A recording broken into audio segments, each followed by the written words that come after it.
I remember the Rory when it was small.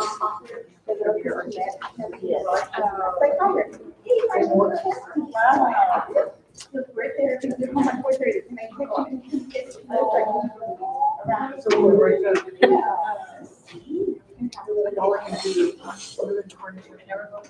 I know it. Okay, great. We'll be doing schedules for the individual students. And all transcripts.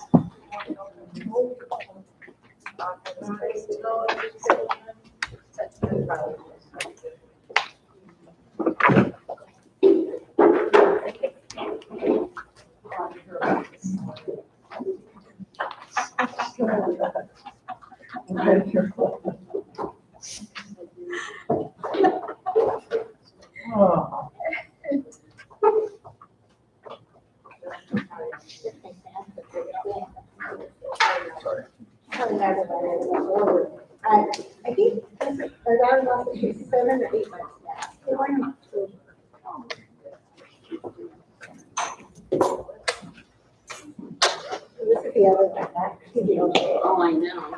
All right.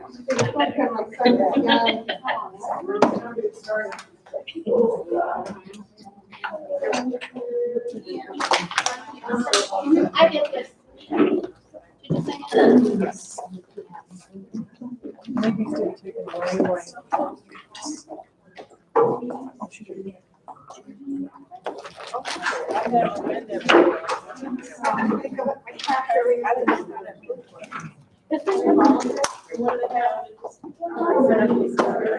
Welcome back, everyone. Hope y'all had a great lunch. Any highlights? No. Nap time, no. What first we're gonna do is look at our schedule.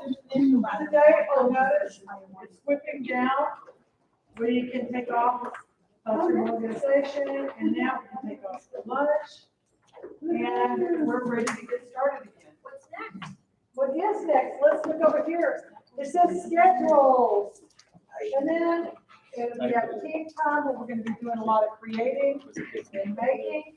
And then we're gonna have a classroom debrief, and then it's gonna be time to say goodbye for now, so long, see you tomorrow. And as you can tell, everything is gonna go super quick today. So schedules are really one of the other cornerstones. We talked about, you know, the importance of the physical environment, but also to clarify, what's the difference between, like, an example, what's the difference between a break area and a calming area? Anybody? One's to decompress and one's to just be like a reward, a break area. Thank you. Beautiful job, beautiful job. So a break area is a place for positive reinforcement. I want to get this work done so I can go do the thing that I love so much. A place where you can recharge your energy levels. I can just kind of back away and get from and also a place where I can self-advocate. This is what I want. This is what I need. A calming corner is a place to just, I need to get away for a minute. I need to regain my composure. I need to get myself into my happy place so I can regulate and participate, because right now I'm not able to do that. And it's also a place to de-escalate. I'm really zoomed up and excited, and this helps us bring us down. What does that look like? It looks different for different age groups. It looks different for different kids. You know, and you have to really know what the needs of your students are at all times to make that happen. And so I think now would be the time, because when we were in there, we talked about the fact that there are some pre-K guidelines that help us to make some connections to general education for our ECSC students. And so we wanted to make sure that before we move straight into the schedules, that we really think about the classroom structure environment in light of the age group that we're actually building. And why do we want to do that? We want our classroom to be segueing into the general ed pre-K classroom. We want our to mirror as much as possible, but it doesn't have to be exactly the same. So, like, for example, your pretend play and learn center is meeting the guidelines for the house center. The writer's corners. If you look at the next one, library and listening center can be blocked together. It's the book center. So construction center is the block center. Math and science center, you might have some counting objects, some bugs, some introducing the two concepts together. Creativity station is your art, and then your ABC center. So what we kind of mapped out for our classroom, we've got covered in 5 of those 7 areas. So we need to establish clear boundaries. Where does this place begin? Where does this center end? So I can see the design is made to foster independent play, or foster small groups, or foster community areas. But I go here to do this, I go here to that. Y'all been into a classroom that did not have clearly defined areas? Yes. Okay, and what is one of the results of that? Chaos. And if you have a student that's working and playing and relaxing and doing the favorite thing that they like in one area, what happens? They start misbehaving because they don't understand. The environment needs to help dictate and help us understand what the expectations are for all of those spaces. One of the things that you'll also notice is that everybody is always visible at all times in your classroom. You should be able to stand up and see every single student in your room and what they're doing at all times. Proper supervision is absolutely imperative. And one of the other things that you're going to do is look at the number of centers and the size of the centers and make sure there is enough room so that the kids can be engaged with one another without being overly crowded. You'll also notice, look at the walls here. If your walls are organized, everything, it helps organize your brain. It helps create mental models in your brain of where things go back to. If things are cluttered, they're going to tend to stay cluttered. If things are well organized, they're going to tend to stay better organized. You can create little tiny cozy spaces where children can go and observe. They can just get in there and just chill out. You know, you might even have one student that you recognize that found that this place right here was where they would be curled up because they knew that they were maybe seeking those small places. So thinking about your students and what their individual needs are is important. And looking at this environment, see how neutral the tones are. If you had, just look at the same space and think if it was all primary colors, how would that impact your behavior? Right. So color is important. Labels are important, but also remembering not to have competitive visuals. So if you label your centers, I have a better idea. Another reason for labeling the environment is because you're promoting literacy. And you know that our kids that have autism spectrum disorder are highly visual. And many times our nonverbal students are readers. And it's because of things like this. So look at the very simple label over here in this area, the book area. Notice how all of the books are labeled. What she has done is taken just as each of the books and put them on a copy machine. And then changing out that. So every time I put that book up, I match a label to label. That's reading, that's ELA. Look at this. Yikes, what am I supposed to do here? As opposed to this, just taking the picture with your phone, I'm matching the object to the picture. I know where to put things back.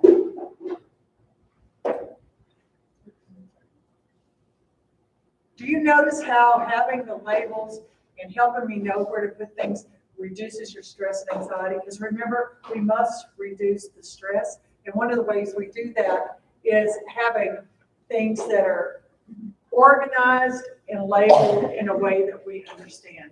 And one of the things that Raquel said, she had lots of different types of labels and she had lots of different types of schedule pictures. But she said, you know, a lot of the kids understand this more than this. And so it's important to be able to understand what labels are most important. I had a quick thought on that. One of our questions over here was how to teach them cleanup time. I know we'll touch on that in a few other ways, but I feel like having this reputation, like the routine and the repetition of it will also help with the whole cleanup time area because they'll just start doing it automatically. Kind of like whenever you're at home and you have certain places that you put your keys, you don't even have to think about it, you just automatically do it. And if you pair that with music, when this song comes on, it's our cue to be putting good things away. And by the time the song ends, then we'll have this done with adults modeling everything, modeling the putting it away. And this is the same one, but a different angle, you can see them a little bit better. So she's taking just the pictures of books. And so when I switch out, I don't put all my books out at once. When I switch out the books, I pull that label, that book, I put it in a bag, or some teachers just put a piece of Velcro on the back page, put the labels there, and then switch them out. All right. So look at the walls in all of these. Look at the way that things are labeled. So it could be a photograph. It could be an exact picture of that thing. It doesn't have to be. It could be an outline. But labeling the materials increases the understanding of concepts. It increases the understanding of where to put things back. It could be very simple by just drawing the lines or cutting out the shapes. There's lots of different ways to do it. And so a question to be thinking about, Raquel and Rachel, is if you had to choose between a photograph and clip art, which do your students respond better to? On the labeling, I would do a real photograph for labeling the shelves. Can I ask a question about the labeling? If you're doing an exact photograph of the whole area, that kind of, and if, I don't know, does it limit you to what goes in that area? Or do you pick a central thing in each area? Like the little cartoon animated looking characters are okay for the area because, like say in the sensory room, it changes, so they would be able to see that exactly. But I'm thinking like for, if the big truck's gonna go, that should be an exact picture for the big truck for live. So I think the real picture of the putting away shelves, so that even the one on the right, the children reading at the library would be acceptable. So for your labels of the area, we're gonna go to clip art, and for the labels on the shelves, we're gonna go to photograph. Yes. That's gonna be Does everybody get that? So we are gonna want to be consistent across the environment. Beautiful, yay, we've done a big job of that. How many of y'all have been in this situation multiple times? Thanksgiving. Yes. So what are some things that help make things like, what could make this more manageable? Baby steps. Baby steps. Cutting an elephant a bite at a time. Taking an elephant a bite at a time. So breaking it down to make it more reasonable steps. Angela, how about we break it down into smaller chunks, we do it visually, and we sprinkle an interest when possible? It looks like a dance. Well, it is, ready, everybody? Break Break it down down. into smaller chunks, make it Make it visual, and sprinkle an interest when possible. Thank you for playing after lunch. It's kinda like making hard, right? cupcakes, Everybody right? wants to nap. Kind of like making cupcakes. Yeah. So we're gonna show you now a video of a 3-year-old who was actually part of our training back in the day when we did this in person only, and everybody was in the room. So There was we're a lot of folks. Yeah, which is why it's gonna be great for y'all, because you're gonna get to see it here, and it'll be cleaner. You won't have all the people in the background, okay? But there are gonna be people in the background, they're participants, they're collecting data, like you're gonna be doing, but here. And this is Danny after I had the privilege of being his teacher, and I had him for 3 days for an hour and a half. So instead of 2 days, I had him 3. And on the 3rd day is what you're gonna see. So he had 2 days of teaching him a work system, structured activities, an individual schedule, and a transition marker. Now I'm putting this in between work systems and schedules because you're gonna see everything all together, okay? So kind of be looking at all the parts, and if you have questions afterwards, we'll talk through it, but this is fun. Danny is Make notes of what strategies you see in the videos that are helping to make Danny more successful. And one of the things that Danny's teacher has told us as parents before, he's not going to participate well in this training. Because his teachers are in the training, he's going to be so zeroed in on his teachers. I want you to see if that's true. She also said he's very non-compliant, Oh, yeah. oppositional, Very difficult. I think he graduated with honors. I want to ask a quick question. For the students that need the object and picture together, like a parent, to pull up with the rescue picture. Is it possible to miniaturize that so I'm not still pull up? Yes. Okay, and one of the things that Raquel brought up is, that lets us know that she's been doing this a while, is that she was saying basically what she's doing is pairing 2 things. So she's pairing the object with the photograph, which is a good way. I'm not sure if he understands photographs. I'm not sure if he's an object kid, but by pairing the 2 of those together helps you to understand that they understand the concept behind that. But the question you're saying is, the object is so bulky and the picture is so small, how do I do that? Well, you've taken data to determine if he understands the difference between the 2. Can he match picture to picture? Can he match picture to object? Can he match object to object? I mean, where is he on that continuum? And then just kind of fading one of those 2 prompts, not taking one of them completely away until you determine through data collection that is what they understand. It's temporary then. It's a temporary. Yes. And if I could just add one more thing, because in a minute, we're gonna jump into schedules. Sometimes when students need objects, we have to honor that, right? That's what they understand. But they are hard because they're big and bulky. So sometimes we think about taking a piece of the object and doing something to make it a smaller version. I'll give you a quick example. We had a student who going outside was on his schedule, and we got a few of the pebbles, the rocks that were out on the playground, and we put them like in a little see-through container. And so they were there, but it was a representation of that, and it's a smaller chunk because we can't bring outside in here. So we're going to be creative and think what is meaning for them, and maybe it's cutting a piece out of the diaper if we can keep some of the integrity of it and putting that on something that is then taped down, and it's 3D, but it's not the big thing, if he's going to be able to understand it. So we're going to help you through all that. And one other option is also using the logos, which is like a piece of the package of the paper, the packaging for the object, because a lot of times the kids are going to recognize, most all kids recognize the golden arches. You know, that's an abstract symbol, but it's powerful. So just watching your kids is important. Ready for Danny? Yay. Well, I'm not. So Danny has a vision impairment, albinism, and autism.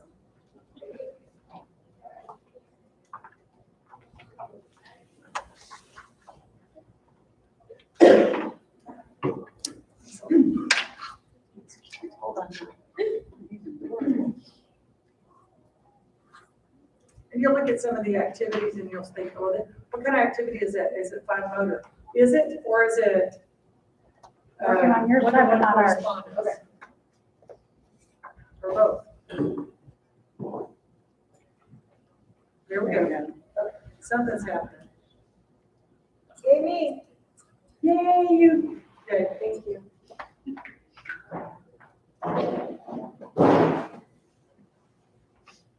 No sound. It's okay.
If you don't mind, I'm going to pick it up right here and just talk over it, just to clarify a couple of things. What you see in front is his work system. It had 3 things on it, and it matched to 3 things on this side, so he knows I'm going to do these 3 things. And what he's finishing, notice how he clearly knows when he's finished, right? Throws it in there. But right there, that's his transition marker, and that means one thing and one thing only. Go check your schedule. And after 3 days of being taught this, how independent is he? Very independent, and look at him, he's scanning his individual schedule at his height and going through the sea of people. Oh my gosh, he knows exactly where he's supposed to go because it matches to the location, the label that we have there. So that is kind of the package that we're doing today, the environment, the work area that's work alone, the work system, the schedule, and possibly a transition marker for students who benefit from something to help them have a smoother transition. So if they have rough, rocky transitions, we may want to think about that. So where he went in the end, where the other kids were, that like the, That was the break area for our training purposes. And just to clarify, how many of you have used transition markers before? Raise your hand. Okay, if you have not used them before, we call them transition magic. Because transition markers are, it's hard for us neurotypicals to understand, but it cuts through all the neurological chaos and just says one thing and one thing only, check your schedule. So a substitute in the gym or a lady in the cafeteria could hand your student a transition marker and it would tell them to go to their schedule and check their schedule. So it really does help smoothly communicate transitions in a way that they understand and reduces the stress. So I think this is a good time to show Jasmine because a transition marker for some students is a game changer, as Angela's just saying. And I don't know if anybody here knows Jasmine. Friends over there, your student that graduated last year, I think it was. And It's been 2 years. 2 years ago, oh my gosh. She was in one of our trainings when she was in junior high, which is insane to think that she's graduated. I know, right? But one of the things when she came into our training, the teacher who had her said, be sure not to give her like music or any iPods. She loves her iPods. She won't give it to you and she'll avoid work and she'll just fight you on it all day. So just don't give it to her. And one of the things that we know is students need calming throughout their day because they have that brain that's overloaded, right? So do we want to take it away if it's a calming thing for her, if it's a high preference? Thank you so much. Y'all are getting it without me having to say too much. So we said, this is training. Let's see if we can really provide structure to help her know, number one, where that's going to be okay to do. That's why a break area can be such a huge gift to any classroom at any grade level. That's where you go do your thing, whatever that highly preferred thing is. And so you're going to notice this is the break area where you see her right now. You're going to see a video of her. I'll set it up, but I want you to pay attention to the time that it takes her to give up her iPod, her music when we present a transition marker to her on day 1, day 2, and day 3. So instead of just seeing Danny on day 3, you're going to see the progression.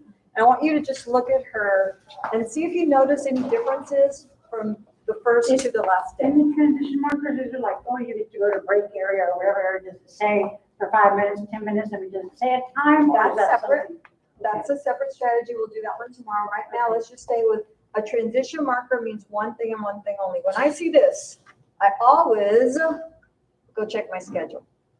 Always. Then the schedule will tell me what to do next. And then when I get there, maybe I have a timer. So all of those things start to layer. So let's see, they told us not to give her an iPod, but we gave her an iPod. Let's see how she does.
So how many seconds did it take her to give up her iPods when she saw the transition marker? It was hard to count because it was like, oh, I see it, I do it. And then the other thing, what did you notice in her face from day 1 to day 2 to day 3? She seemed happier. She understood. You could tell she understood. I get it. I know what you want me to do now. My life makes sense. So we gave her some understanding, some predictability, some clarity, and it all connects between, are you ready for this? I'm going to blow your mind. The space, which is the environment, and time connecting together. The break areas where you do your thing, the schedule tells you when you're going to go in and out of the break area. The transition marker is your link between the two. Remember the brain processes visually? It's like the teacher was there and she's like, oh my God, I can't believe we can give her an iPod now, you know? We just needed the right supports to help her make that difficult rough transition.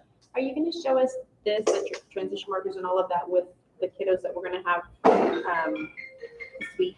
And like how to do that through the stations or the centers? Absolutely. That's why today we're getting ready. We have about 30 more minutes in giving you knowledge mode. Not that this is new for everybody, but getting us all on the same page. And then the rest of the day, we're going to break up into groups, start making things. Tomorrow, the same thing. And by the end of tomorrow, believe it or not, you're going to have a whole classroom ready to go. All the strategies will be in place. Trust me, I know it seems impossible. No, it just now. it looks great. And I'm thinking, oh, that's awesome. But they're like, of course, they're the older kids. So it's like, I want to see this in action with a new 3-year-old. Absolutely. Well, Danny was 3. 3 from being 2. Yes, Danny was 3 in the first video, and we'll show you more of the little ones. I actually just did 2 of my last visually speakings in San Antonio with ECSE programs, and so I have all that footage. We're just trying to make sure we give you some dates so that you see that the strategy works. When is across it the for board. like the middle school kids? She's middle school. The classroom environment, that was a middle school. So we hear you. We're trying to give you everything. So is she in a containment most of the day? Or is she? She was in a self-contained classroom for most of the day. I Okay. want to, if I remember correctly. I know she had some inclusion, but not a lot. But you can see she's very capable Right. and did really, really well with the right structures and Yeah. support. And I think what you're gonna see is regardless of the age of the child, the actual strategies are very similar. They're just gonna be nuanced to atone for the age of the child, the interests of the child, the skill ability, and all of those things to be taken in place. But creating that structure is going to be a deal breaker for all of our kids. Just what it looks like is gonna be a little different.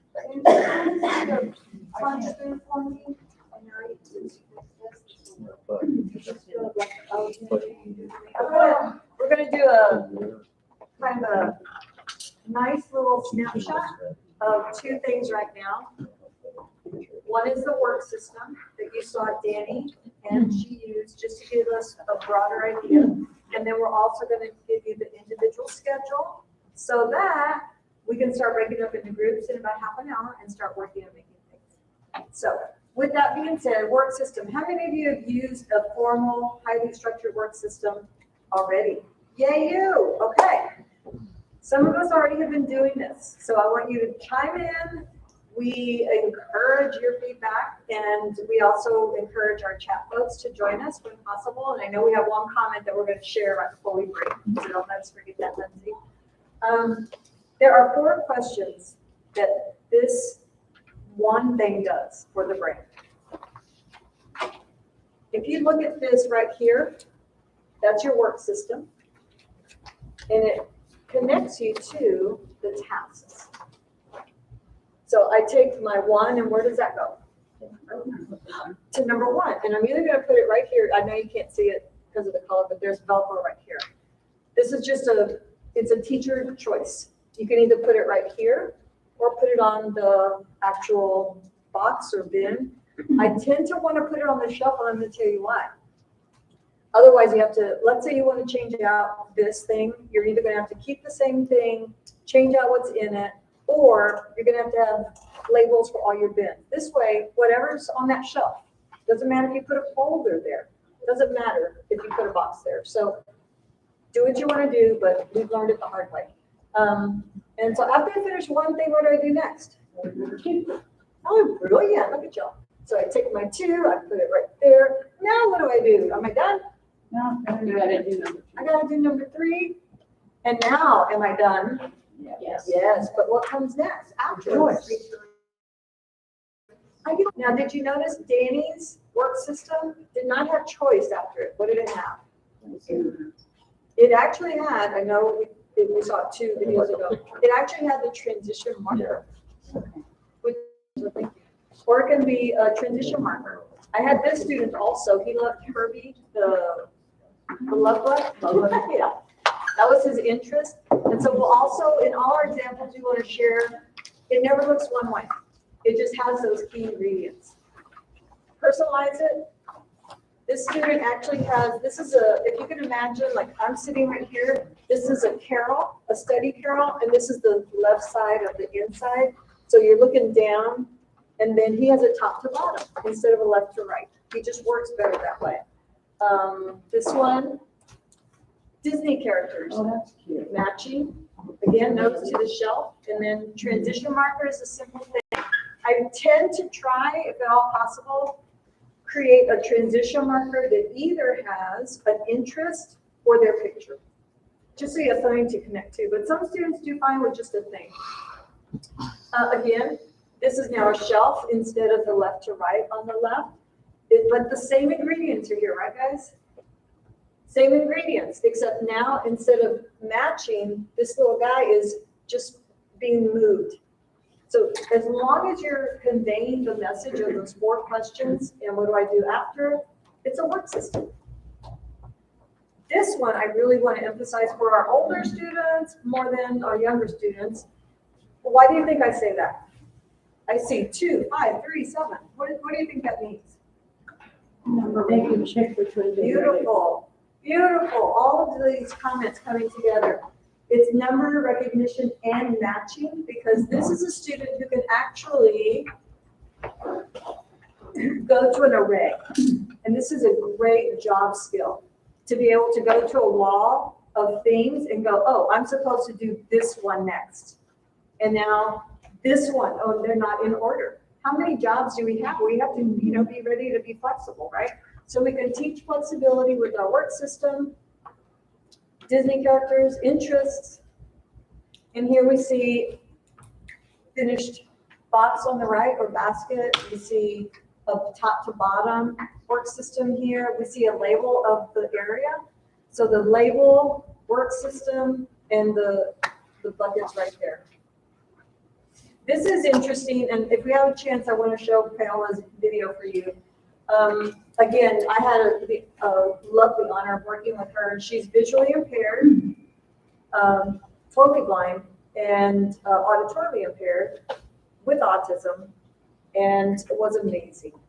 She has an object schedule. So to go back to our objects, if that's what they understand, that's what we do. For her, this was one of her work activities, the block, so that meant work. But she only had one thing on the shelf. Whatever that one thing was is what she did. We were able to work her up to 2, but that was the extent of her work tolerance, if you will. She's like me. And then she would take the spongy thing on the right, and that meant break, because she loves spongy things, and she has a whole bucket of sponges. So that was her basic work system, which doesn't look like what we talked about, but you see how it still answers those first questions, Yes. right? What am I going to do? What am I going to do? What am I doing after? And when am I finished? Hunter was my guy too. He loved anything having to do with cowboy hats and boots, so we decorated his work system with that. Go back just for a sec. Look at his last thing on his work system. It's a little ball, and we actually have it on a card so that we can start to connect it with the picture at some point, but we weren't there yet. But we did prepare it with a card instead of it just being the object. You know what I'm saying? Okay.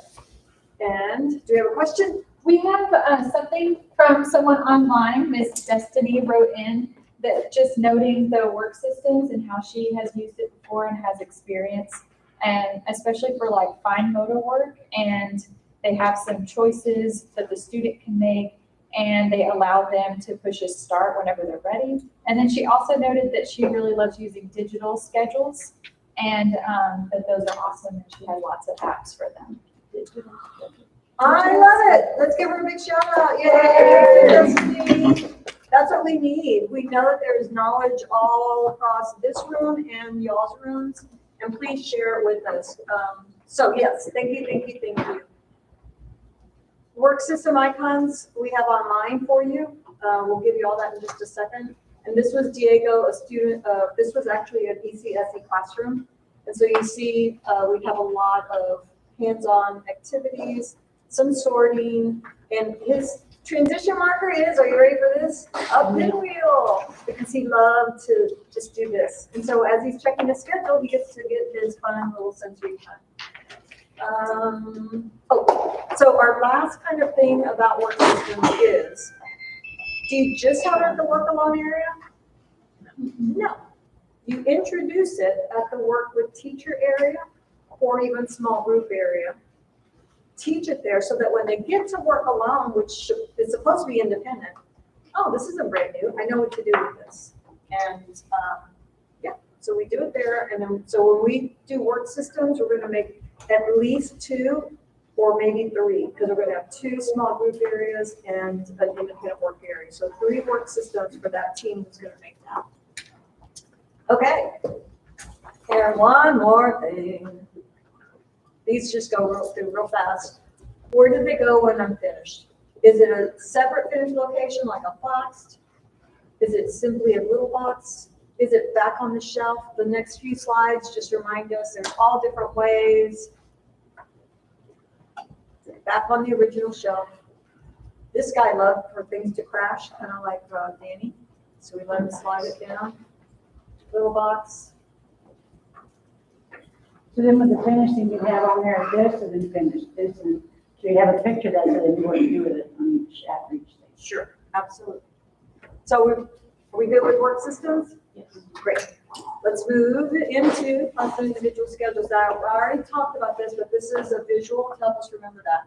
Whatever your environment is, that's the important ingredient, but then your time, your schedule, your work system, the things that guide you and transition markers that link are what come together to help the brain be so much less stressed and so When much you happier. sharing that video, I mean, that's, All of this is up there in your PowerPoint. Yeah, so you have all of this and more, and more. So let me do a quick check. So now we're focusing on schedules, right? Let's pretend that you got a phone call at lunchtime of a friend that is coming in town that you haven't seen in like a year. And they said, oh, I'm so glad I'm coming to your town and I would love to stay with you for 2 weeks. And I'll be there at 4:30. How are you feeling right now? Yes. If you like the friend or not too. True, true. But usually we go into, I gotta get ready mode, right? But what if that same friend called at lunch and said, I'll be there next month? Would that work for you? Yeah. Okay, stress is way down. Predictability, anticipating the future, is what gives us that predictability in our routine that helps us feel more secure. So everything that we're doing, they work hand in hand, right? And so we're piecing them all together. And here's just some slides that we want you to read. This is from research.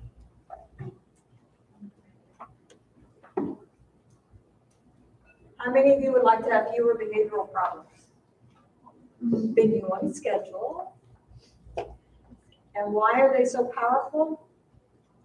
Visuals stay there and talk to your brain in a kinder, gentler way, but words travel. They go.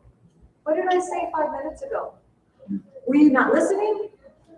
I don't remember what I said 5 minutes ago because those words are gone. You have to have some way to capture it and process it, retain it, get it to where it needs to go. It's hard work to process simple words. It's easier to process simple words with a visual. So anticipating change helps to respond to change. So that's what we're going to do.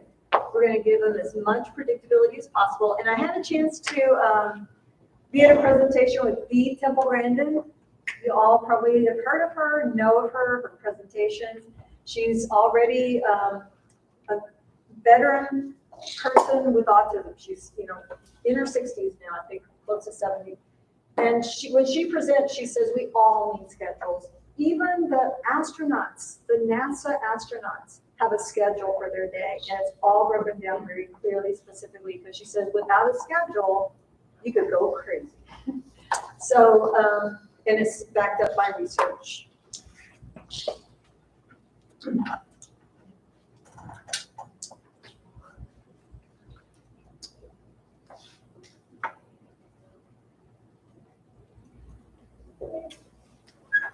And this one is important. I want you to pause here and notice, in addition to just being calmer and more able to focus on what's coming, it also increases communication.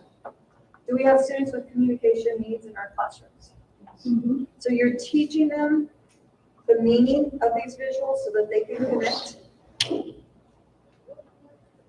And of course, our comfort and calm. So how do we make individual schedules? Let's see where we start, Angela. We already saw that one, so, okay. So we know they're important. Where do we start? And let me go ahead and, okay. So on this one, I do want to point out something. There are three, let's talk about class schedule first, and then we'll go to individual schedule. And Raquel has been so kind and generous and just free, do whatever you want in my classroom. She said we were okay to take down all of her previously made, so she has all great things. We just want to rebuild it with all of our thinking in mind. So thank you for doing that. There are three things that make your class schedule work. Be effective for behavior, be effective for communication. And that is, number one, in a format they understand, which is why we keep asking you, what do most of your kids understand well? Is it clip art? Is it Google Images? Is it photographs? Is it, so help us with that in a little bit. Always adding the literacy component to it. Always focusing. This is so crucial for this age group more than any. And that is at child level. So think of little bitty ones. It's easier for me than you because I'm really close to them. But what's in plain view for them? And we want to really think about putting it in a location that is not only at their eye level, but also so that they can interact with it. And maybe they can help us do this completion thing. Because that's the other thing. There needs to be some way to indicate completion. We don't want to know what you did, but we want to kind of brainstorm how that might work best, given what we know.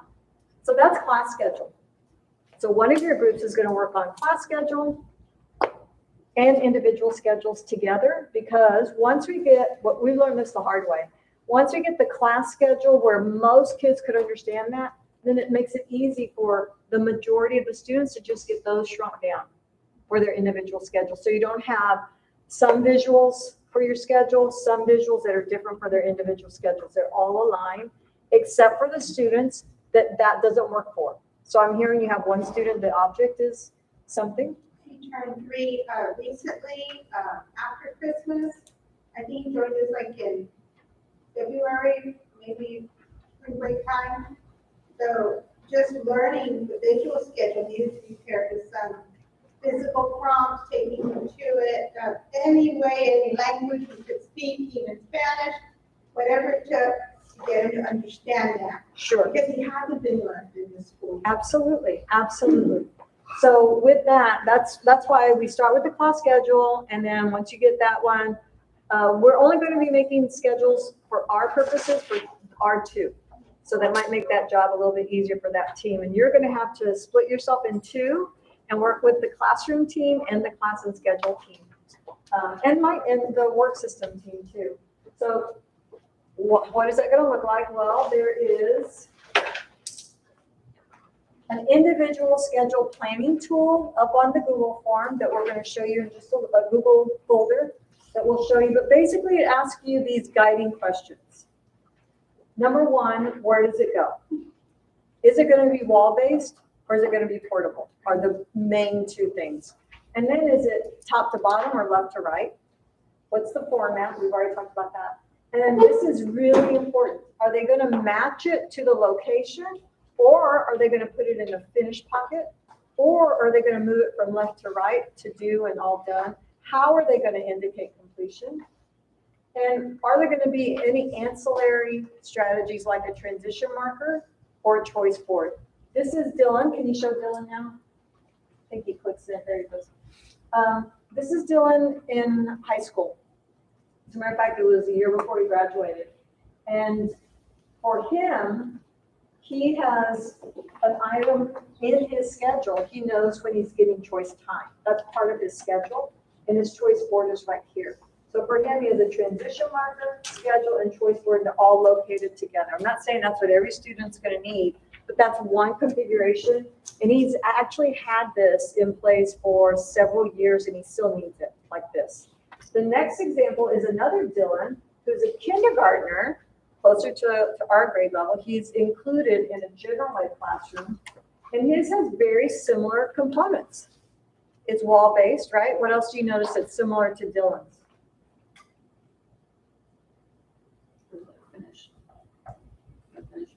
Has a finished pocket instead of matching it to the location like you saw Danny. Clip art and photos. And notice the transition marker, except for this little guy, it's the Cookie Monster. It's his transition marker. So let's see this Danny. So this smaller Danny, bigger, older, thank you, Dylan, older student, and we're gonna see if this one have similar schedules, but they're made for them. They're individualized. So your planning tool will take you through, and this is important. What is the format that they understand even when they're under stress? So sometimes we understand something like a written word, but when we get stressed, it becomes gibberish or just a bunch of full lines, right? So under stress, when they get really upset, what do they understand best? Does it need to be bigger? All that kind of stuff. And one other thing to think about is when you think about the location of the schedule, are they transitioning to other environments? Are they going to inclusion classes? Are they going out for other things? And if so, what brings them back to that environment? So keeping in mind all of those variables. Okay, so we could break these down even further, but this is a nice, quick visual of possibilities and then any combination thereof. So we are, I think, at a point where, how are you feeling like you could create class and individual schedules for your own classroom right now? Are you already thinking about your own classrooms? What are your questions before we start to break up into our groups? How would I, for me, because I teach middle school, mine is how would I incorporate because I teach the core, math, social studies, so my lessons with the centers like that and being able to move through. If I'm teaching a lesson on math, can they still go to, how do I incorporate those into that? Perfect. So can we hold that for tomorrow? Sure. Because right now, let's just pretend math is on your schedule, Okay. but students might be doing different things for math. And that's going to be the next level. So you're going in the right direction. Hang on just a little bit more. I think one of the things that brings up is how everything builds upon one another. And one of the things about schedules is you have to be careful that you don't waste a lot of time doing things that are not necessary. So many times we go into classrooms and the teachers will have a class schedule, and then every single one of the students' schedules are exactly the same. What's the likelihood that all of those kids are developmentally on the same level, have the same interest, have the same aptitude, have the same abilities? Probably not, but that takes a lot of time. So what do you do as a teacher? You probably pick one student at a time. Like we did today, we picked 2 students. We got detailed information about those 2 students. So then we would plan out their schedules, and then we get them going, and then we would add another student. And for some of your kids, the class schedule is enough. So yeah, like if you have like a lesson, like let's say I'm doing a science lesson, and can I put that lesson different ways? And if I have second period science, Do I have to teach all my kids? I mean, how do I guess that's my, We're gonna talk, Okay. how do you, like you said earlier, eat the elephant? How do you break that down so you can do, and that's what we're gonna get into by Friday. I think you're gonna have a better good idea as far as how that can look, but definitely layers upon one another. Okay, so we're at a really good transition spot. We had a lovely, as we did the last one too, we had a lovely, comment on our Google Classroom that I'll introduce to y'all in just a sec. So hang on, we have like just a couple more things. Yes. We were talking about the schedule for the children. Yes. I've always done it left to right. I heard many, like 20 years ago, that teaches them the concept when you read a story is left to right. You turn the book, everything is taught to them that left to right. So it starts a free skill. Then if I teach them up and down and later tell them, oh, we're going to read left to right, it causes a little confusion. So I've always done left to right. So I'm gonna respond to it the way somebody responded to me that was much, much smarter than I was. Left to right is ideal. It really, as you just said, it talks about the reading process, left to right. Developmentally, often top to bottom might be a precursor to left to right. And so I don't want you to think of one as being less than the other, just based on the student. And I will say one last thing, and this sounds horrible, and we try not to do this, but every now and then, your wall space might dictate what you can or can't do if you only have a certain limited wall space. But absolutely, that's the goal, just That's sometimes, because I learned that a long time ago. So once you learn it one way, that's like my whole future. there you go. But I'm willing to learn new things. Don't unlearn that, just add what I said to that, and it just says yes and, not yes but yes and, okay? So prune. Yes, thank you so much. Comment, then I'll show the links. And then we'll. And then if it's okay, I want to add one other Yes. quick thing. Yes, it is okay. As far as like schedule goes and real life application in the classrooms, I know it feels like so overwhelming to do it because it has to be so custom to the kid, and then you have to implement it, and then you have to change it when it doesn't work, because sometimes it doesn't work, most of the time it doesn't work, and then you have to keep changing it. But the significance of having it in place is huge, especially the importance with ECSE and y'all's work in elementary and then middle school, and having them whenever they're young. I started out teaching with the kids over 18, between 18 and 22, like beyond academics.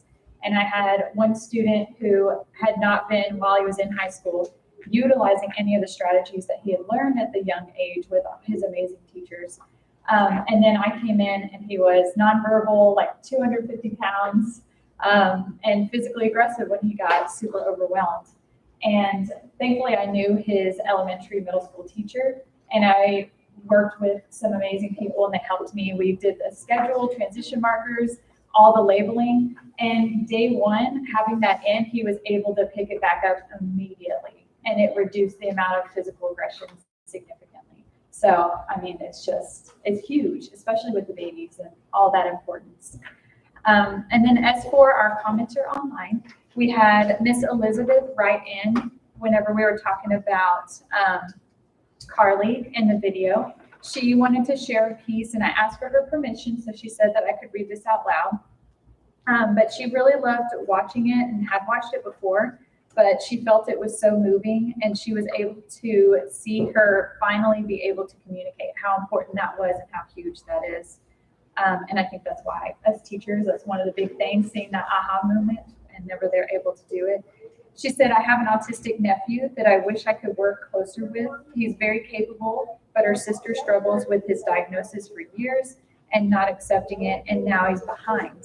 She's actually sent that video to her sister in hopes that the strategies used in here and that she's introduced will give her a better interpretation of the intentions. So thank you, Elizabeth. Great comment. Thank you, Elizabeth, and thank you, Lindsay. Yay! Never too late. You know, Lindsay, like, just like y'all, she was in a classroom just a few weeks ago, living all of these experiences, and with the littles and the bigs all together and seeing how they're important at all grade level. And we got to start early on. So thank you for that. And I think that's one mindset that we all can kind of get through this training, is that it doesn't matter how old the student is.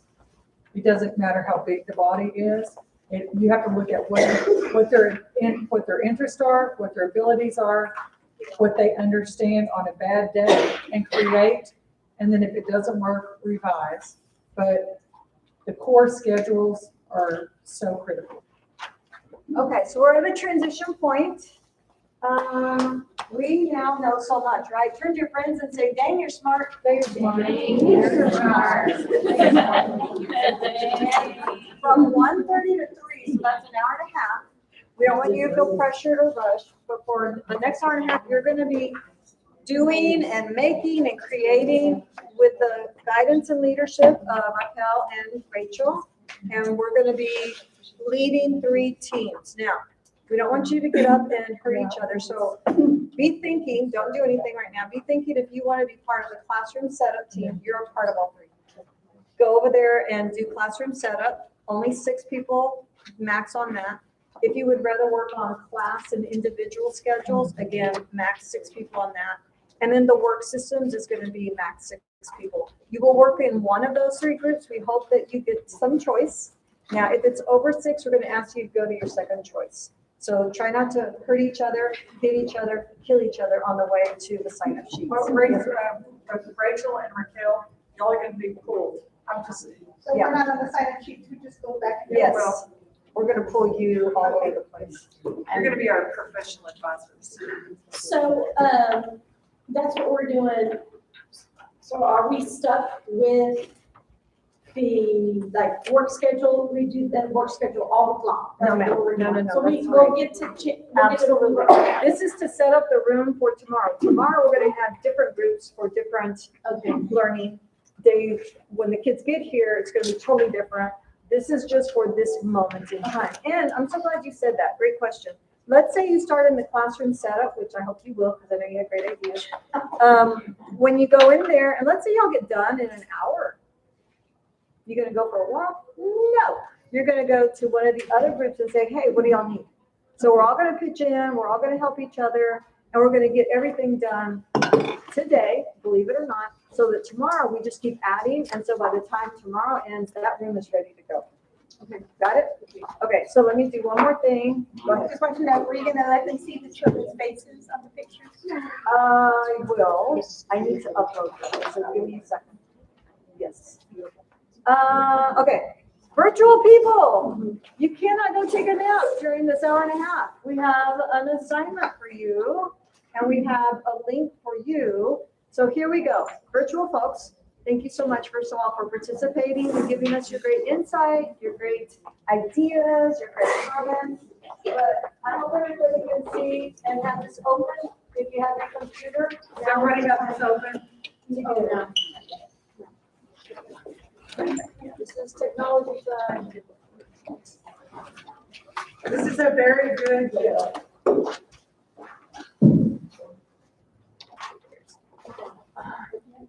Clicking on Google Link. So can I ask, has anybody downloaded the presentations yet? Not yet? Okay. Just know they're there. I did visual. So I'm gonna take you to the very last document, which says Google Links. And it takes you to a Google Classroom. You're gonna need both of them at some point, but right now, in-person people need the second one. I'll click on it in a minute, show you why. You're still on day 1? No matter. It's the last, the very last thing in there. So you see, everything, when you open up the Okay, folder, gotcha. these are the 4 and 5. So you can click on the last one. Virtual friends, you are going to click on your Google Classroom. I think many of you already have.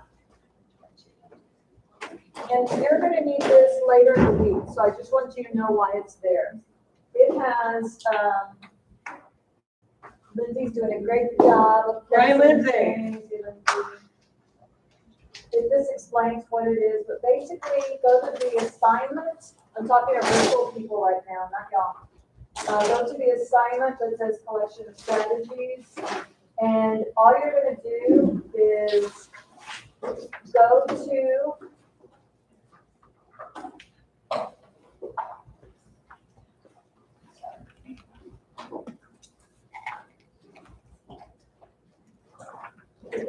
instructions, but by the end of today, so at 3:00, 3:30, we hope that you have had a chance to focus on your own classroom, because you're not here with us, so you can't help us, but you can help yourself.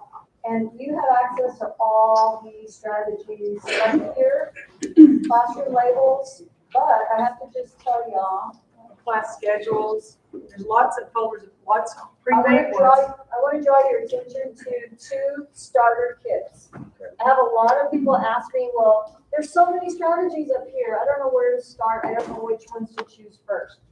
And I'm not saying that you have to use all of these. They're just ideas. So for ECSC and even elementary, here is, and this is one that we actually created for one of our classrooms that wanted more photographs instead of graphics. And so you see why, Raquel, you're going to be the one to say, oh, that's way better for my kids. Or you know what? No, I like, you know. So you're going to go in here and you're going to say, what will my kids, and at center time, we hope that we'll give them some choice, possibly. We'll talk about that. But center time is a chunk of time where we're all in center. We're going to try and really get that going. This teacher actually had 2 circle times. I don't know that any of your students have that time. But my point is this. My virtual friends, if you like this, let's just pretend you love it and say, I need that. Well, you're going to hit, go to your file, hit download as PowerPoint.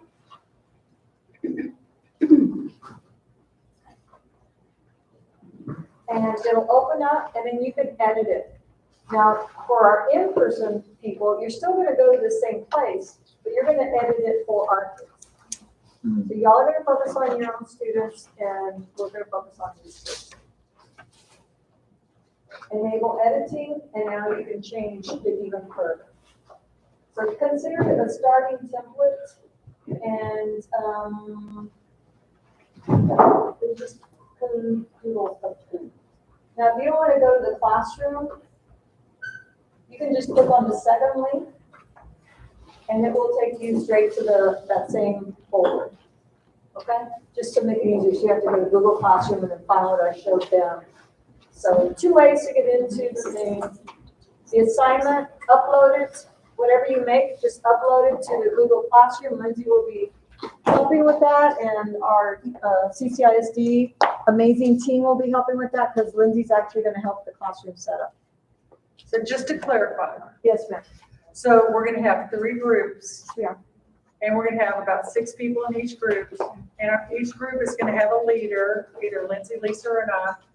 And we're going to have an assignment to get it finished by the time we leave here. By 3 o'clock. At 3 o'clock, we're going to get back together. We're going to do a debrief. We're going to say, share out what we did, and we're going to say goodbye until the next day. So it's really important that when you've completed your assignment, that you tell your trainer that you're with and go and help somebody else, so we can make sure that we all get finished on time. So one group is going to be with Lindsay Hill over here, and she's going to do the classroom organization, moving the furniture around with that group, deciding where everything is going to be and what labels you're going to need for the environment. So if I could steal you first, Okay. that would be great, just so we don't Okay. mess things up. Lisa, I'm going to get the floor. Okay, hold on. So before we start signing, Ms. Johnson. She pass out the flash drives? Yes. So we're gonna hand you a flash drive. If you have your laptop and you make any type of schedule, I'm sorry, I wasn't paying attention to what their task is. So the 3 tasks they ask you to do, you save it onto your flash drive, then you can walk over to Miss Ashby's room, and we've already plugged in her color printer. We have cardstock and we have regular paper, and you can print off of that. If you do not have a laptop, Ms. Askew has 3 computers that we've already made sure are working, and you can print off of that as well. They can use my computer if they want. If they want, somebody needs to use it. Okay, perfect. So we are gonna pass out some flash drives. So Ms. Eshu is going to be the queen of print. Okay. Okay? Let me go make sure that it's booted up and everything. You're okay. She's going to make sure that it's ready to go. Okay. Lisa, questions? We're all good? okay. Yeah, that's an idea, what he just said, and it's all the other things that we made for her, can they be sent out to all of us? Can they be emailed to all of us? Yes, all of this stuff you're gonna be able to. We'll figure it out. So here's a classroom I thought it was a setup. great You wanna idea. go over there and start reading? That's Lindsay. If you wanna, follow the class and division schedules, here's the middle one. And this is work systems on the far right. Please, let's sign up and hope to get our third choice.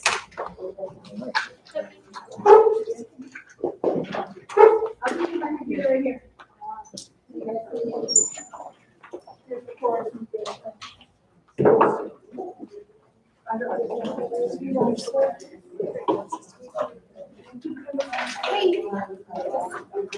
Thank you.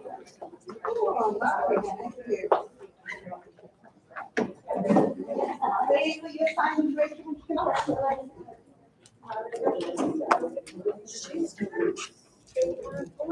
Because I'm gonna go help. Did everybody get a flashlight? You did right in it. Oh, I'm gonna get with me. No, I didn't. I'm gonna go over. You should be back down. She'll be able to tell us. Give her, like when I show her. And if you're with everybody in the flashlight, if you're with schedule.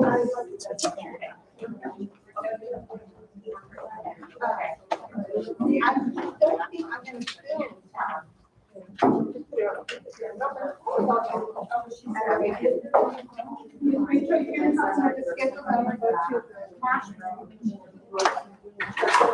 I'll leave my computer.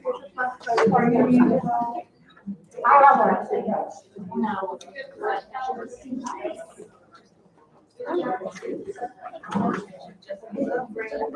There it is.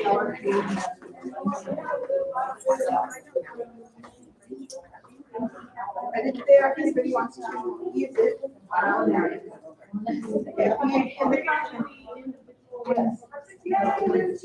Some guidance, pretty much it's not scheduled, but it moves around. So maybe like Aurora's gonna do. To use it. They all have kind of the same thing, but it switches up. Ready? All right, Set, done. Aurora, you should be like classroom. Shade to playing cards. That's her favorite. Done. Chris needs. So we're gonna plan. We're gonna do the schedule. So you're gonna do that, right? All right, so we're gonna get the planning forms that y'all have. And we're gonna go. Pick it up. I'm gonna roll.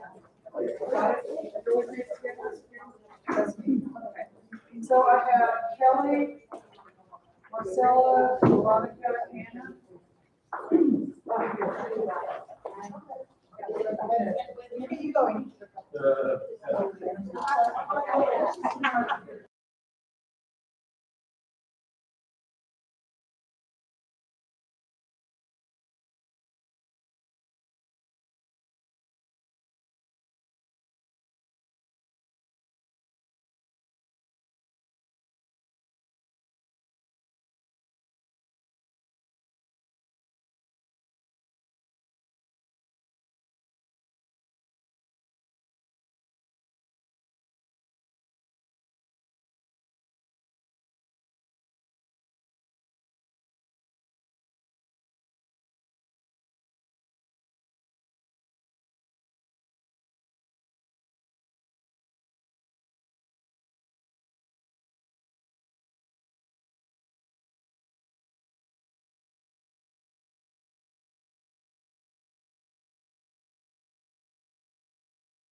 good, staying on track. Woo-hoo, glad are doing great.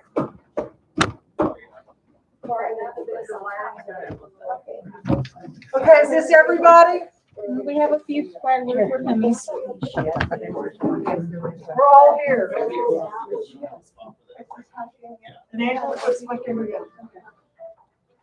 All right, everybody. We have a celebration real quick. Let's see, let's do the microwave. That's a little celebration because we're on time. Woo-hoo! Celebration for being on time. It's 3:00. So what we're gonna do now is celebrating where we are and where we go. Do we have everything done today that we need to get done? No. But we have are we on the right track? Yes. Right, okay. Are we working as a team? Yes. So that's another reason for a celebration. So we're gonna just do a microwave. Yes, but then let's add to it a roller coaster. All right, so here we go.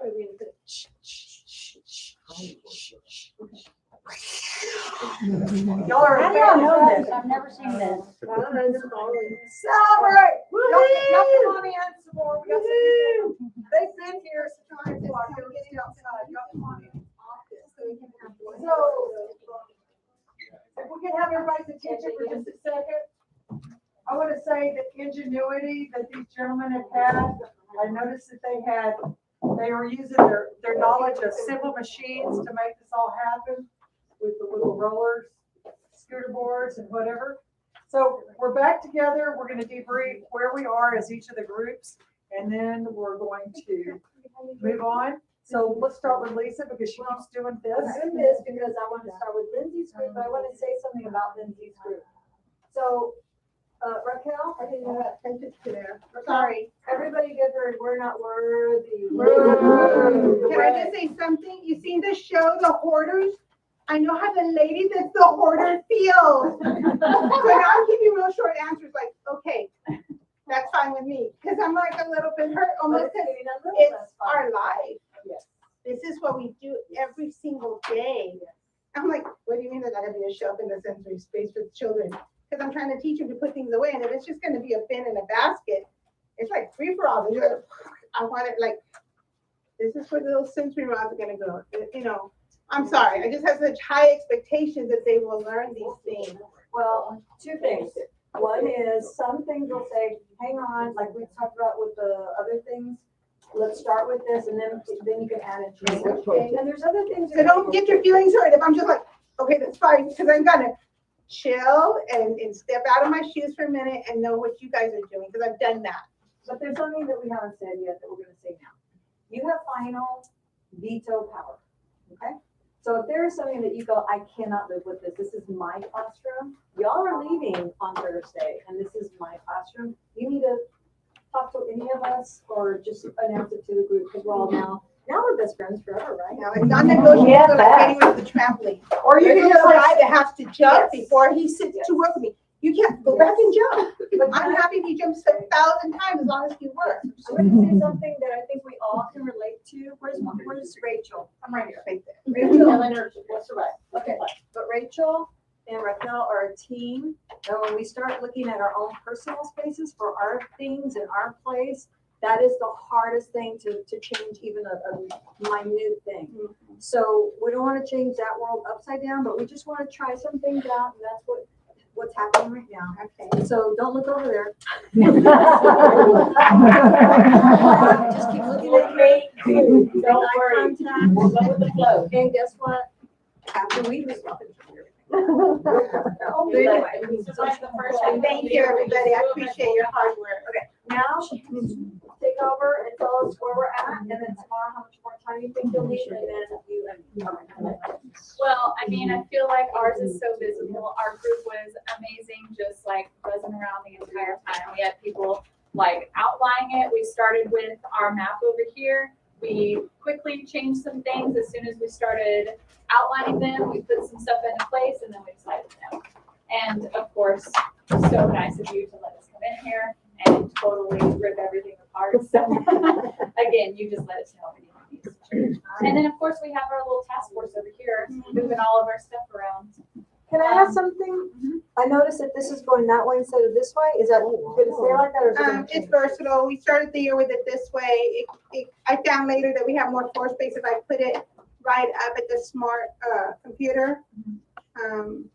We're gonna get hopefully a different style of a changing table, but regardless, we just know that takes the place of it for now. Well, the reason I'm saying, I just noticed, it, I went, oh, that looks, I don't know, you look, it opened that area up a little bit and gave it a clear boundaries. So, continue. Well, they had so many ideas. I don't know if anyone on the team would like to add anything, but so many helping hands and so many points of view. So Can I Yeah. ask, what's one thing the team that y'all do like about what's happening in? I don't work, so I'm gonna let her do what she has to do and I'll let. It's got fresh ideas, things I may have not envisioned myself. The history of my classes, we were in the room 108 for 30 years. It was PPCD, okay? In the middle of the year, the special ed team came in and was trying to help with some needs for another AE classroom. And I said, guess what? You get to move closer to your inclusion class, which is right next door. And I wanted to do it right away. We have to hold off for whatever reason. They were getting the room ready, polish, get all the other stuff out.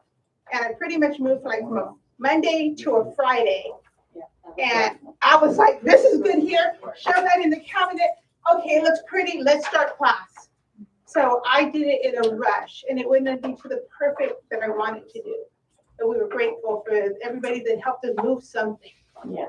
But that was a lot of pressure and stress, and we survived it. So I know we'll survive this too. It'll be better. Thank you.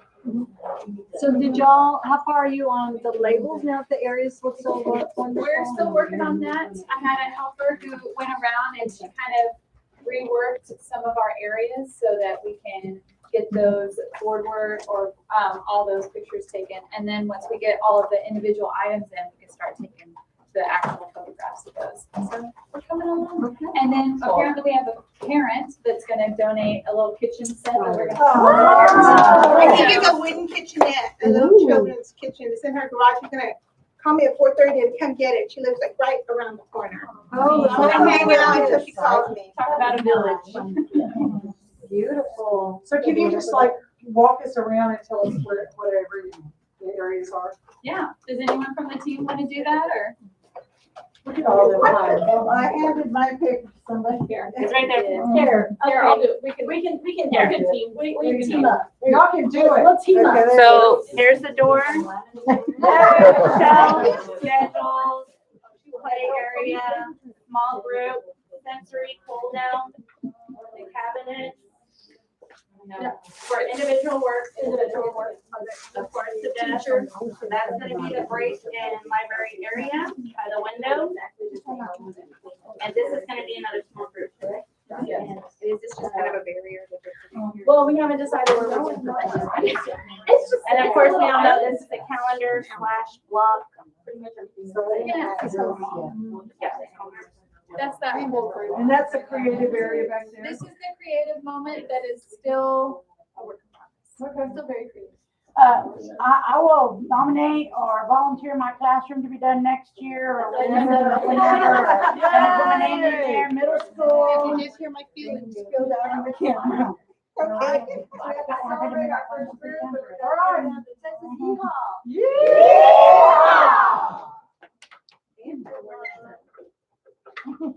Well, we had a fabulous team that divided up into 3 mini teams. And if I could, my excellent group, raise your hands wherever you are. So what we decided on was a class schedule that's really, really pretty. And you want to talk a little bit about that, Rachel?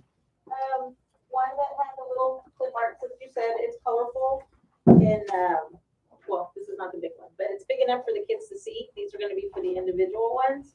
And the only thing we really changed up for the individual are gonna be their transactions, and that's it.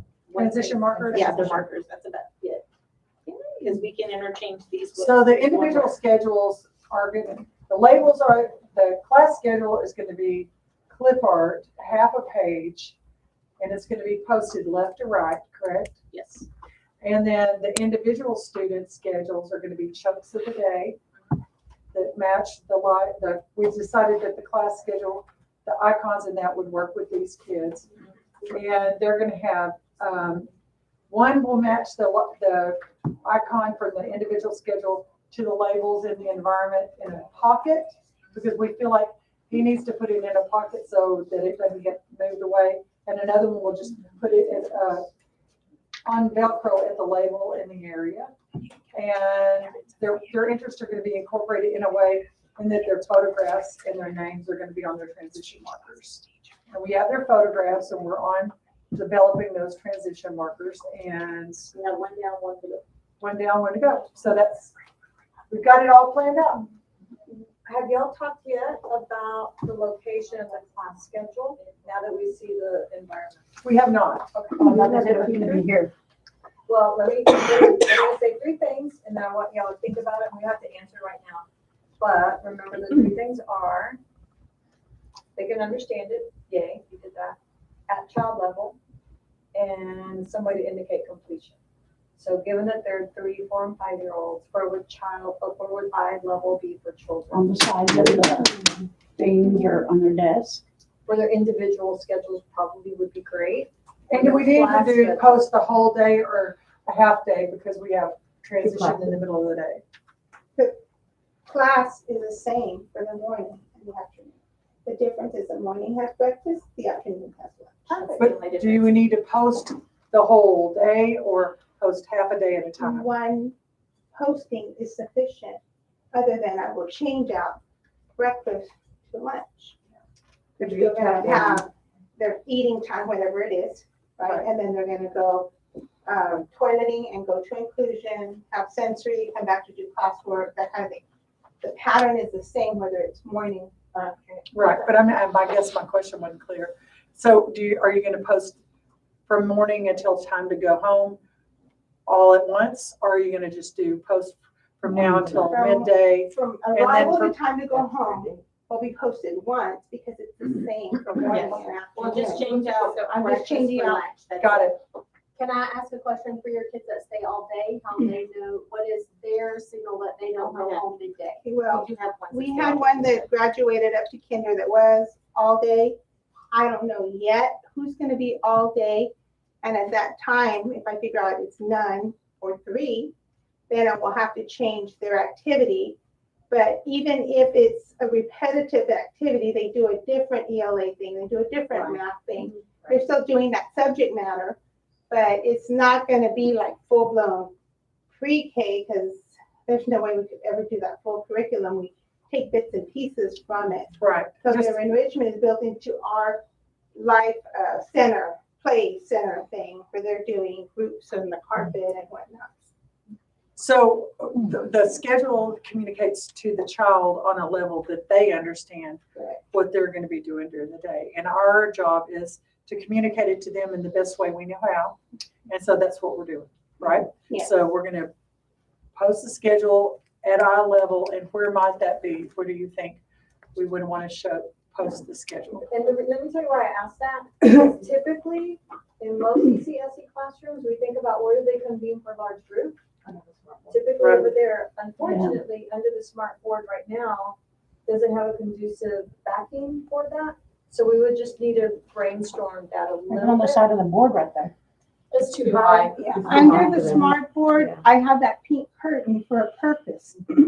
All these little cubie chairs, we pull them out for lesson, or for if they've had a reward Friday or in the 6 weeks. They usually live under there, because if not, they're fixated and they want to climb and do structures with them instead of paying attention to class. And when I throw them in the hall, I kind of get in trouble because whether we have a fire drill, you can't have things in the hallway. So I need them. That's a really. But I don't know good where one. else to That's what I put was saying. them. Absolutely. So we don't have to answer it now, but just be thinking that through, because that would be ideal.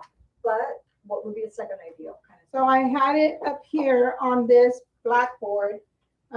We could do it at their level, maybe halfway down.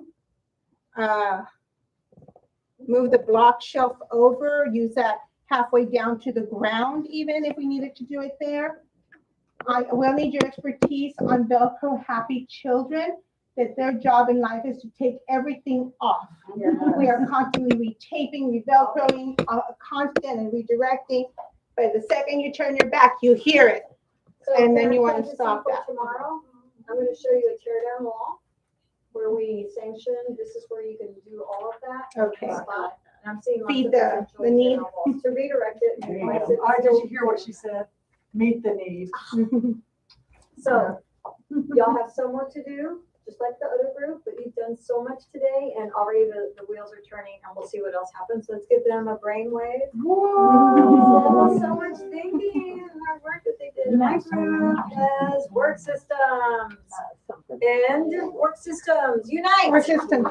That you? System, Work systems, unite. unite, here, unite. We were waiting to find out if we needed the transition marker for after, but we did the Why did we choose those? shapes, colors, numbers. Because. That would be their need that we read from the paper, I don't remember. From the profile? From the profile, thank you. Based on the great information you gave us, it was like, what does she know, can do, what can he, and his was numbers, hers was shapes, and they both have a little bit about colors. So we did all three to give you something for all of them. I just figured we'd start with those three and then you could always move it from there. Move up, correct. That's why we went ahead and did all the way to 6. So tomorrow we have more to do in terms of where it goes, Velcro. We need to And make a the decision. transition markers, right? Yes, we need to add, ask a question of you, Velcro wise, everybody, get your listening ears on, for early childhood, we can do silly things like this. What do you do in your classroom for consistency? Is Velcro soft down or hard down? Okay, if a child rubs against it, I don't want them hurt. Okay, so the female is gonna go down. Perfect. Your male is gonna go on the receiving end and you're gonna stick on them. So what goes down? Soft, What travels? hard. There you go. Boom, don't forget that. Write it down. There you go. All right, so we have just about 10 more minutes of work to do in the other room, but before we go, we have to do our closing celebration over here for everybody's work, including ours. Yay. And that is the gambler celebration. It goes, cha-ching, I'm a winner. Thank you. Cha-ching, I'm a winner. And a group picture, because we may not ever have this opportunity again. Could y'all just let me know real quick? Go hold it in that way. Everybody needs to, Day one. surround that mystery file cabinet. Is there a way you can get in there, sir? Sure, yeah. Lay up on top of that. Jump up there. I could if I need to. Come on, Karen.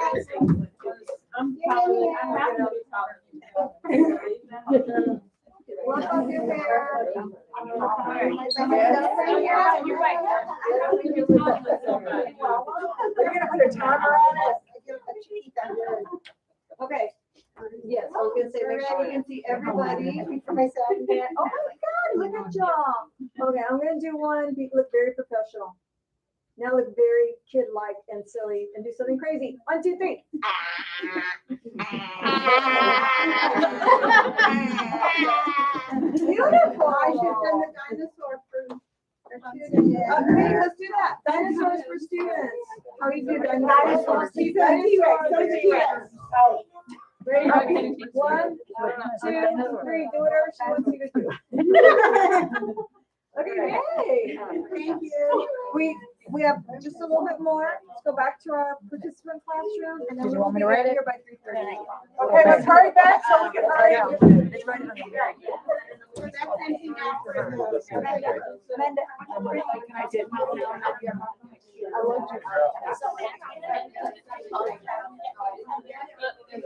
You're welcome. All right, y'all. I moved that.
Yay.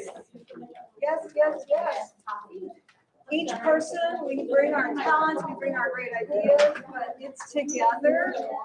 The collaboration, the brainstorming, the open thinking, the idea exchange is really what makes this training be different, and training that you take back to your own team so that y'all can do the same thing at your home.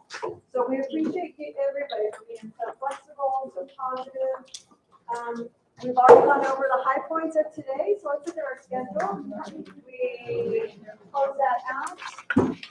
So what have been the high points from as a learner's perspective? Give me 3 things. What did you really like about day 1 of this very different kind of training that is going to celebrate real students in a real classroom with a real teacher? Give me 3 things that you really thought were great parts. Rachel. Everybody working together, because even though everybody has different opinions, they click one way or another and it helps out. And I didn't hear anybody scream. That was pretty amazing, right? Yeah. I just didn't hear like. Yes. Great. So that's 1. 2 more. What's one more thing? I liked actually seeing it in action, like the process of it. Like, this is where it started, this is what's next, and then from there, it's just different. We can show you a video, we can show you slides, but getting in a room and going, okay, how does this actually play out? And the troubleshooting process along the way. So changes were made as discoveries were made, and there's a lot of flexibility going on, and you got to experience it. And then guess what? Tomorrow it might look a little bit different, and day 3 it might look, and day 4. At the end of the 4 days, it may transform even from today. So it is a process, and you got to see it from beginning to end. Love it. And the last thing that you liked about today would be? Extra lunch time. That's my guy. I knew you were going to come. So maybe we can keep that in place for tomorrow. Our schedule is finished. The last party thing for you to do in your last 5 minutes is to. For photos to show the team. Yes, they're coming up. I want to tell you what you're going to do, and then we're going to preview tomorrow. So the last thing, and then we'll give you time to do it, is simply go back into that folder that we started out the day. You're going to go to feedback forms, and there's going to be a day 1 feedback form, Google form, and we'll help you fill it out in a minute. But guess what?